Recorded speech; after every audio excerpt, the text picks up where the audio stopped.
I stepped into my mother's retirement party 17 minutes late, and the first thing I heard was my own name wrapped in laughter. Not the warm kind, the kind that comes with teeth. My brother's voice rang across the ballroom like he owned the air in it. Nora actually showed up. Alone. Again. Shocking, absolutely no one.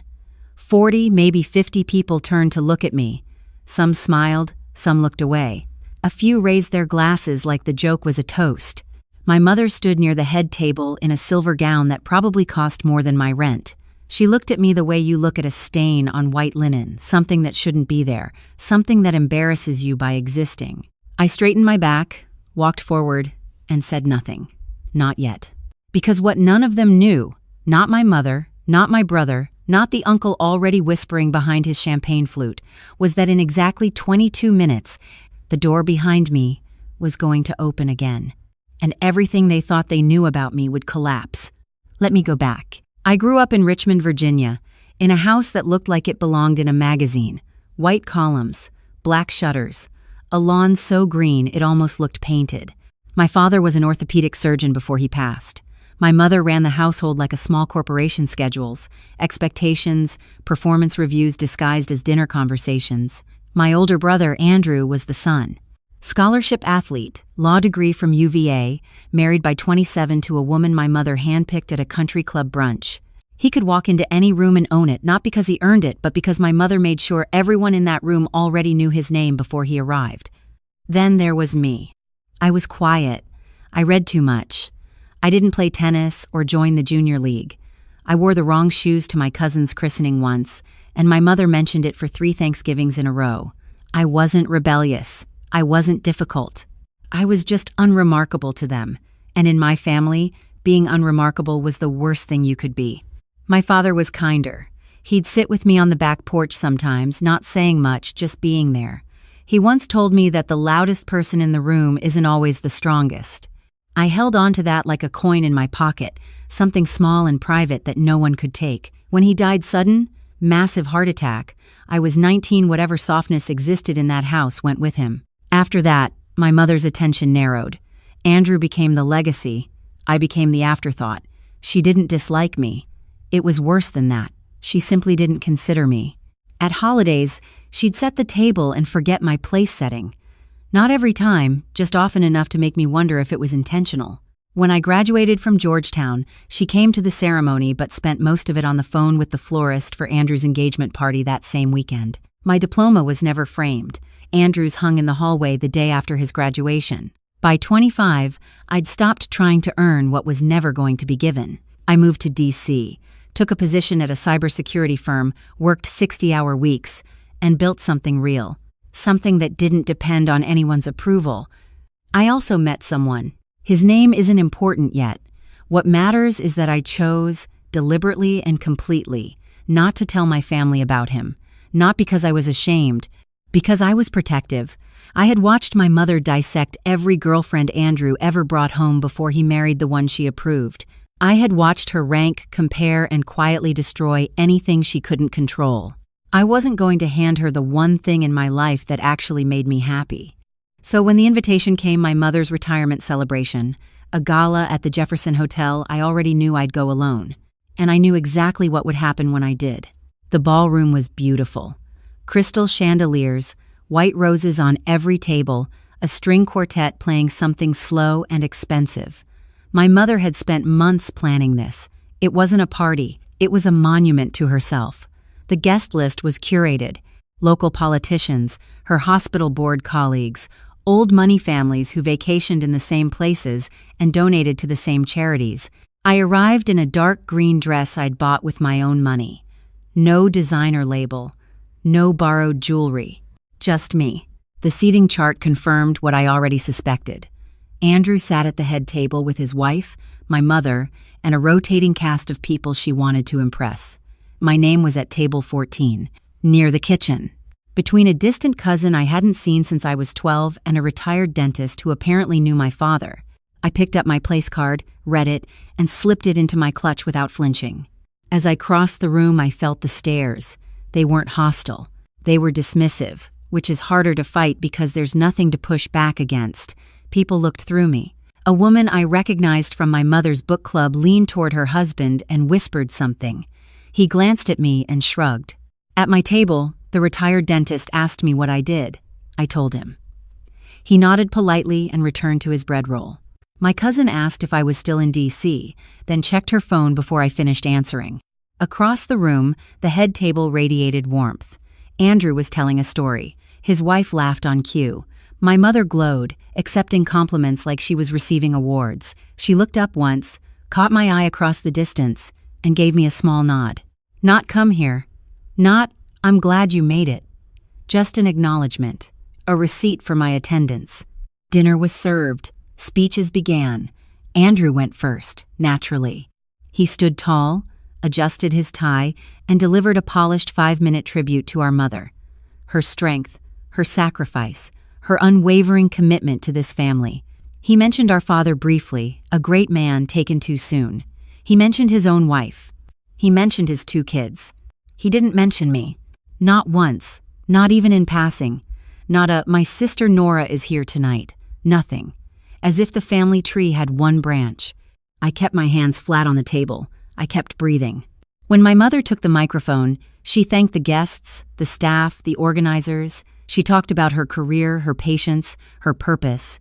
She thanked Andrew for being the heart of this family. She thanked his wife for being the daughter I always dreamed of. Then she paused, looked out at the room and said, I'm surrounded by everyone who matters most.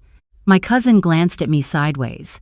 The retired dentist suddenly became very interested in his napkin. I took a sip of water and set the glass down without a sound. After the speeches, the music picked up.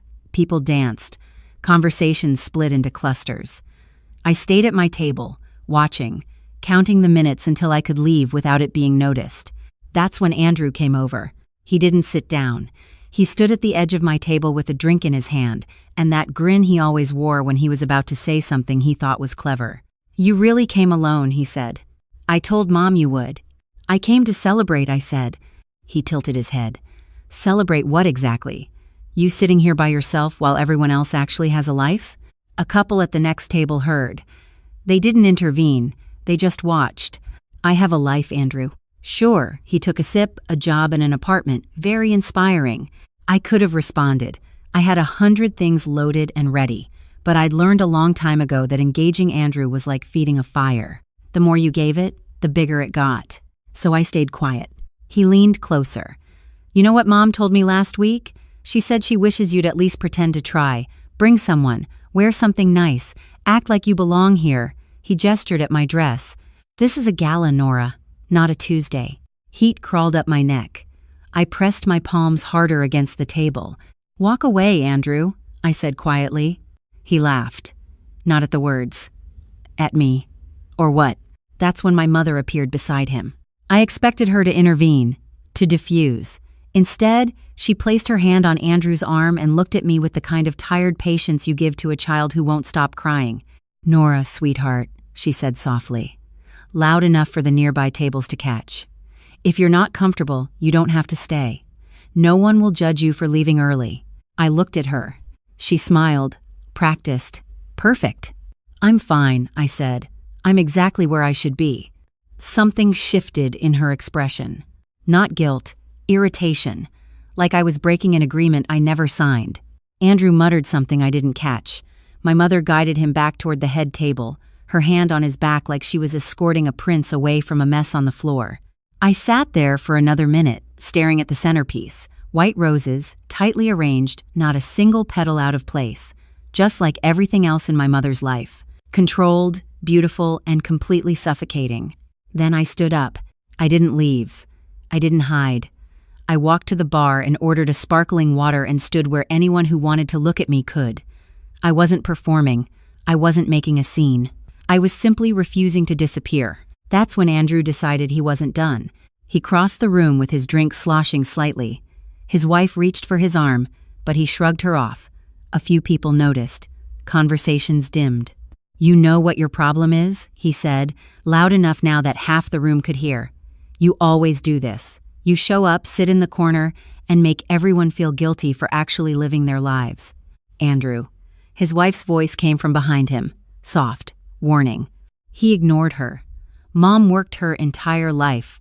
This is her night, and you're sitting there looking miserable because nobody's paying attention to you." I felt every eye in the room land on me at once. "I'm not miserable," I said, "and I wasn't looking for attention." "Then why are you here?" "Because she's my mother, too." The words landed harder than I intended. Something flickered across Andrew's face, not guilt, surprise, like the thought genuinely hadn't occurred to him. My mother appeared again. This time she wasn't smiling. "Nora, that's enough. You're making a scene. I'm standing at a bar. You know what I mean." I looked at her. "Do I?" Andrew set his glass down hard on the bar top. The bartender flinched. "You want honesty, Nora? Fine. Nobody here cares that you came alone. Nobody here cares about your apartment or your little tech job or whatever it is you do in DC. You're 31 years old, and you've given this family nothing. No partner, no grandchildren, no effort. You just take up space and expect us to clap." The room went still. A woman near the dance floor covered her mouth. An older man at table 3 shook his head slowly. No one spoke. No one stepped in. My mother closed her eyes for a half second, then opened them and said, "Andrew, lower your voice. Not stop. Not apologize. Lower your voice." I looked at my brother, then at my mother, then at the room full of people who had watched this happen and done nothing. I felt the old weight pressing down, the familiar urge to shrink, to leave, to make it easier for everyone by disappearing. But this time, something else rose up instead, something steady, something I'd spent years quietly building when no one was paying attention. I set my glass on the bar. "You're right about one thing," I said, my voice calm and clear. "I haven't given you anything. And that was on purpose." Andrew blinked. My mother tilted her head like I'd spoken in a language she didn't recognize. "Everything I built," I continued, "I built away from here because this room has never been safe for anything I care about. You don't get to mock what you chose to ignore." Silence. Not the comfortable kind, the kind that presses against your chest. Andrew opened his mouth. Nothing came out. My mother looked at me like she was seeing me for the first time, and she didn't like what she found. And then the doors opened. It wasn't dramatic. No music swell. No spotlight. Just 2 men in dark suits stepping through the entrance like they'd done it 1,000 times. They didn't scan the room nervously. They surveyed it efficiently, then moved to opposite sides of the doorway. A ripple passed through the crowd. People turned. Whispers started. Andrew frowned.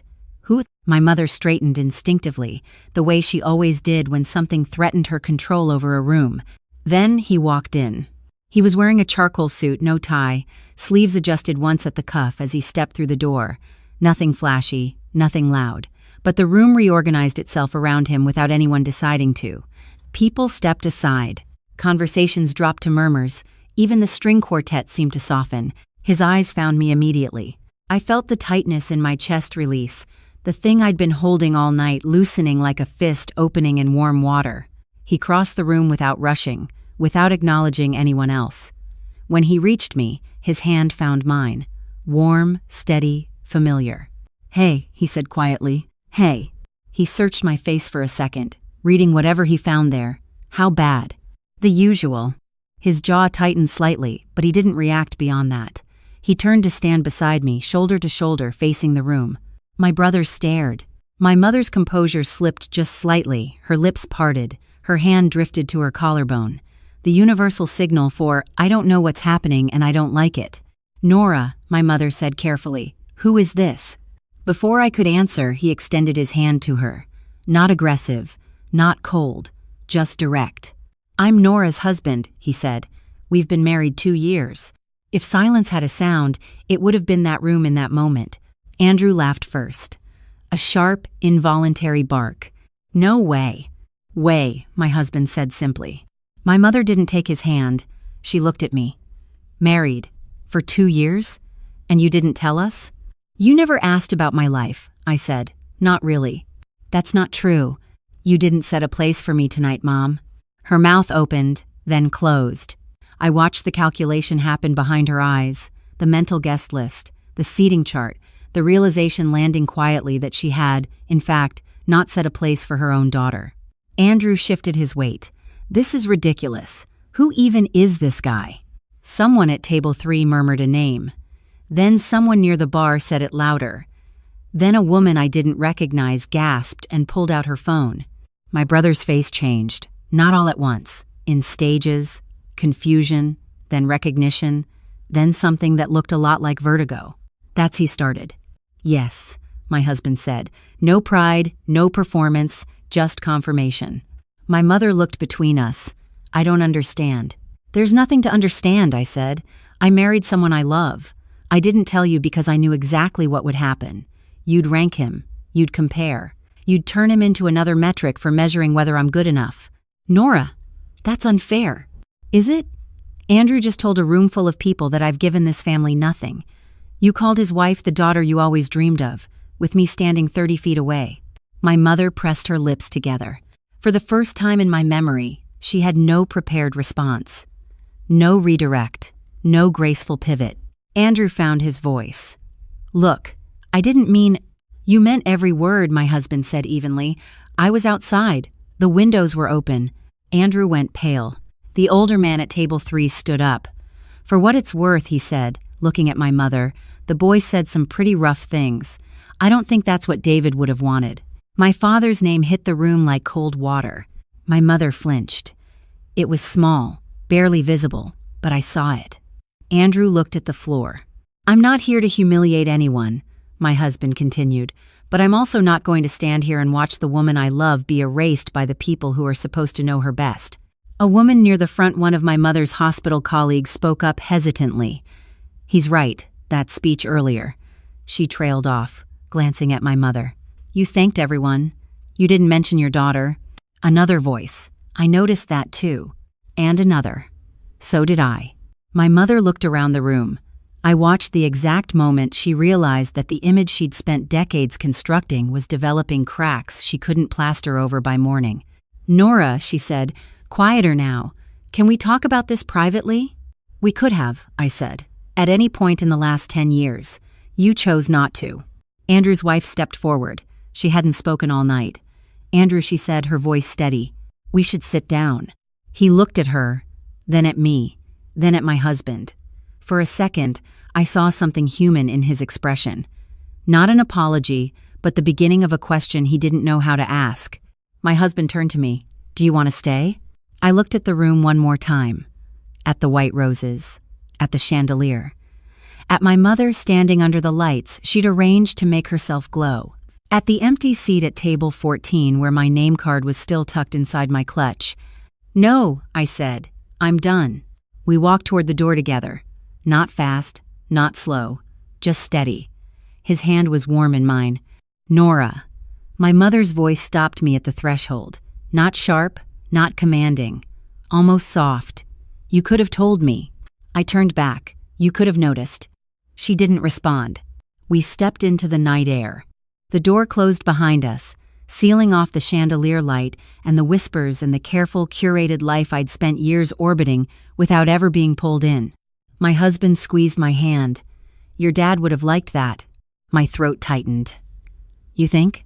The loudest person in the room isn't always the strongest. I stopped walking. I never told you that. You did. Second date. The Italian place on M Street. You said it was the most important thing he ever taught you. I breathed in deep and held it, feeling something old and tender settle into place. Not victory, not revenge, just recognition. The kind I'd been waiting for without knowing it. The aftermath didn't come in waves. It came in small, uncomfortable adjustments. My mother called 3 days later, not to apologize, but to ask questions, real ones. Halting, awkward questions about my life, my work, my marriage. She stumbled through them like someone learning a new language. I answered some, not all. She accepted that without argument, which was new. Andrew didn't call. He texted once, a week later. Short, clumsy. Something like I've been thinking. I didn't respond right away. When I eventually did, I kept it simple. Thinking is a good start. His wife sent me a longer message. She said she'd wanted to say something for years. She said the family dynamic had always made her uncomfortable, but she didn't know how to push back without becoming a target herself. I believed her. I told her I understood. We started talking more after that, carefully, slowly, but honestly. The retired dentist from Table 14 emailed me through a mutual contact. He said he'd known my father well, and that my dad had talked about me constantly, about how bright I was, how independent, how worried he was that the family wouldn't see it until it was too late. I read that email 4 times before I could finish it without crying. At home, life returned to what it had been before the party. Coffee in the morning, work I cared about, evenings that didn't feel like holding my breath. My husband cooked on Tuesdays, I cooked on Thursdays, and the rest of the week was takeout and whatever documentary we hadn't finished. I didn't cut my family off. I didn't deliver ultimatums. I simply stopped performing for people who never bought a ticket. If my mother set a place for me at the table, I'd consider sitting down. If Andrew could hold a conversation without measuring it, I'd listen. But I was done bending into shapes that made them comfortable and left me empty. Some people will tell you that family always comes around, that blood is thicker than everything. Maybe. But I think the thickest thing in any relationship is honesty. And for the first time in my life, I'd given them mine. I didn't walk into that party expecting anything to change. I walked in because I'd spent too long walking away. And when I finally stood still, the world rearranged itself. Not perfectly, not dramatically, just enough. If you've ever been the invisible one in your own family, the one who gets overlooked and then blamed for not showing up brighter, I want you to hear this. You are not too quiet, too much, or too little. You are exactly enough. And the people who can't see that aren't a reflection of your worth. They're a reflection of their own blindness. Share your story in the comments. And subscribe to Alabaster Revenge so you don't miss what comes next.